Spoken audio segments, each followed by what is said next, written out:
guys.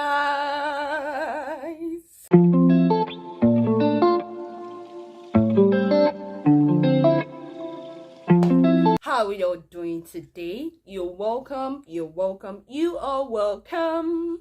If you're new here, you're highly welcome.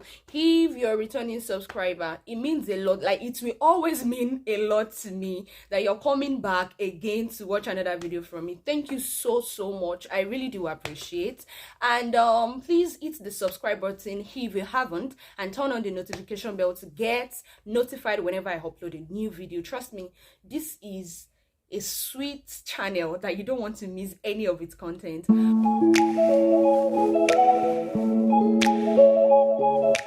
All right, so something happened to me on Monday. That was 23rd of January 2023, and it was something that had to do with a post I uploaded. I screenshot the post from Facebook and I uploaded it on my status on Saturday night. So I'm going to read out the post to you, then explain to you. For my people on WhatsApp, you guys know this video, like, you know the reason for this video and you know the post I'm talking about. So I'm going to read it for those who don't know the post, and I'm going to explain. And today's video is on charity, right? It's on charity, it's on doing good, and it's on, passing the tests that God brings on our path. So I'm going to read this post. I'm going to tell you the caption I put under it, and I'm going to tell you the story of what happened to me on Monday. So I'm going to share the post so that you can also read as well why I read. He said, something struck me this morning. Had Abraham not entertained the three men who were walking past him, Sodom may have been destroyed along with Lot, his nephew, and family. Think about it. It was also after entertaining them that the covenant of the blessing and that of having descendants was retreated. Abraham didn't even know they were angels as of the time he ran to them and compelled them to come into his tent for refreshment. This was what the writer of Hebrew referenced when she wrote, because we don't know the writer of Hebrew, right? Don't forget to entertain strangers, for by so doing, some have entertained angels unawares. It was after Abraham had entertained these three angels unknowingly that God revealed his plan to destroy Sodom and Gomorrah, which is true. Shall I hide from Abraham what I am about to do? One of the men said. Charity is a very powerful principle, and one that Abraham taught and exemplified fervently in his household. Reason his servants prayed it as the ultimate test for choosing a wife for Isaac. We all know how Rebecca was gotten for Isaac, right? The servants prayed at the well that, the person that I asked, I need water, and the person say, I'll give you water and also feed your camels, will be the wife. Let it be the wife you have chosen. I mean, that was his prayers, and Rebecca happened to do that. So let me continue. It says, the woman who offers to draw water for me and my animals, let that woman be the one you have chosen for my master's son Isaac. Charity is a very deep spiritual principle in Christianity. Think not of yourself alone. Otherwise, angels will keep walking past you daily, and you had been missing out on God's agenda for your life and that of your household. Entertain strangers, especially, that is, people who owe you no allegiance and who may never have the chance, opportunity, or wherewithal to repay you. Massive blessings therein. Good morning. That was the post. So when I shared on my WhatsApp status, I wrote a caption. I said, I believe it was the same thing that happened to the widow of Seraphat, and may God help us. So I continue. I said, what if I'm in a hurry and you ask me to feed your lamb? I mean, you ask me to give you water, of course. Okay, let me say I give you water, but because I'm in a hurry, I cannot feed your camels. What happens? Does that mean that that person will not be the wife or what? Like, I was just, trying to explain that there are times that you are in a hurry and you can't do that. So I think I posted that on Saturday night. Monday morning, I had to go and fetch water from a well. What happened? For like 2 days, 2 days prior to that time, we didn't have water, and I mean we didn't have light. We already exhausted the water in the tank, so we had to go and fetch from a well. And we were already in a hurry. Because I have a friend who is staying with me, so we had to go and look for water. And she's doing a house job, so she's meant to resume work 8. I was also meant to resume work 8. So when we got there, I told her to quickly fetch so that she can go, and I will fetch. There was another person from the house that followed us. When we got there, the other person fetched. So while she was fetching, the woman that owns the well came out with 2 buckets, like not just the normal buckets, those paint buckets. 2. She brought it out, and of course she didn't say anything. She just greeted us and said, "Oh, ada fun you." So the other person was like, "Oh, I cannot fetch this water." So that the post that I shared, this post now occurred to me, and I was like, God, I didn't even know that this was going to happen. When I said, what if I'm in a hurry? Like, I wrote it as a caption that, what if I'm in a hurry and you want me to fill you and your hand, you want me to give water to you and also feed all your animals. And if you know how animals are being fed water, like it's not an easy task. So when that post jumped at me, I was like, God, I'm not going to fetch this, like, because I was already late. So what I did was, because of that post, I said, okay, I may not be able to fetch this too. Of course, she didn't ask us to fetch it, but dropping it and going, I felt she wanted us to help her fetch. So I fetched one and I left.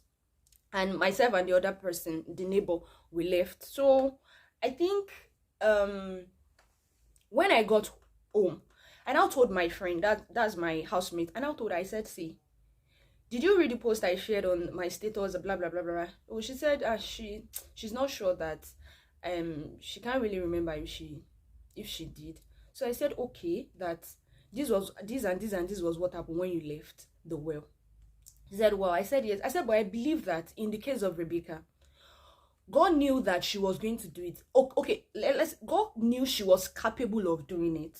So that brought that thing of, you won't be tempted more than you can bear. So myself and my housemate were now discussing that. Do you know that it would have been wicked of God to now say, okay, someone who doesn't even know how to feel? Because the truth is, Rebecca was a shepherdess, or how do they call a female shepherd? She was someone who was used to that. So God now testing her through that part, because she, of course, had been she had been with that life. That was her life. So God testing her through that was not out of the line. I don't know if anyone understand. Like, it wasn't out of the line. So I was telling my husband, I said, see, if I had not fetched that water, I don't think I've committed any crime, because the truth is I was in a haste. I was in a hurry. I wanted to meet up with my work time. And what happened was, we were actually, it wasn't as if we woke up late. What happened was, they brought lights on that Sunday prior to, the next day we had to fetch, which was Monday. They brought lights. We on the pumping machine. We did not know that a pipe had broken. So, and that caused the, wastage of water that we thought we already pumped. So when we opened the tap and we discovered that there was no water, it felt like we pumped. So it was later we got to know that, oh, a pipe had broken. They called the plumber. Sorry, they called the plumber, and the plumber said, oh, he would, fix the whatever it is on Monday, that it cannot come on Sunday, that we fix it on Monday. So it felt like, oh, we already had, hope of having water the next day, and that was why we didn't wake up so early to go and fetch outside. So that was why we were in a hurry, So it brought to me that sometimes what we read in scriptures is not as if they are that easy, but at the same time, God will not test you beyond what you can bear. It would have been wicked of God to tempt Rebecca, with something else that she wasn't used to. So the truth is, we are going to be tested based on what we are used to. I'm not saying that we should not help even when we can. No, we should help when we can. And even when we are in a hurry, right? As the spirit help us, we should help, right? We should help, because I remember a story in scripture where somebody was robbed, and the priest passed and didn't help, because priest Levite, because probably was in a hurry to go and do some of his duties in the temple and all. Another person passed, and it was a total stranger that actually helped that man that was robbed, took him to a hospital, paid his bills and all. So I'm not saying that even while we're in a hurry we should not help. I'm only trying to let us know that some things will be beyond us, and we should not feel guilty about it. Like, we should not feel guilty about it when they are beyond us, when it seems as if, and I should have done that, but it's beyond me, I can't do it. So you couldn't do it because it was beyond you. Do you understand? Don't be scared. Don't be scared that, oh, maybe this is the temptation. That, no, God will not tempt you beyond what you can bear. All right.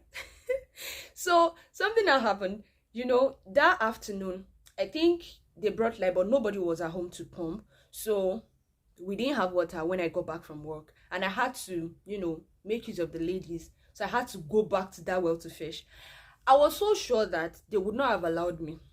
Assuming I didn't fetch any of those buckets. Like, it just brought back my, because my hope was already either when I get home, I'll see water to use, to do whatever it is that I want to use water for. So when I go back and there was no water, it felt like, am I still going back there to go and fetch water? You know that feeling. But well, I summoned courage. I felt, well, I fetched one now, so they should allow me. And the woman did not even see me. It was the husband that now attended to me and said, oh yes, that the fetcher is there, I should go ahead and fetch. So if it's in your power to do good, please don't hesitate to. If it's in your power to welcome people. For me, I love my solitude, so having to have someone stay with me who don't understand me, it's kind of awkward. But over time, I've learned, from several persons that have stayed with me, I've learned that, okay, you must learn to accommodate people. You will not always have someone who is like you. You must learn to accommodate people. And this can be training, this can be a training for where you are going. Do you understand? Because we don't always know where. So you must learn to accommodate people and help people when you can. All right, but don't feel guilty when it is above you. Do you understand? I hope you've learned one or two things here, right? I hope you've learned that God will not test you beyond what you can bear, and He will always provide a way of escape. Do you understand? When the temptation comes, He will always provide a way. When the test comes, because for Rebecca it was a test and she passed. So when the test comes, you will always have, a way of escape. All right. See you in my next video. Bye.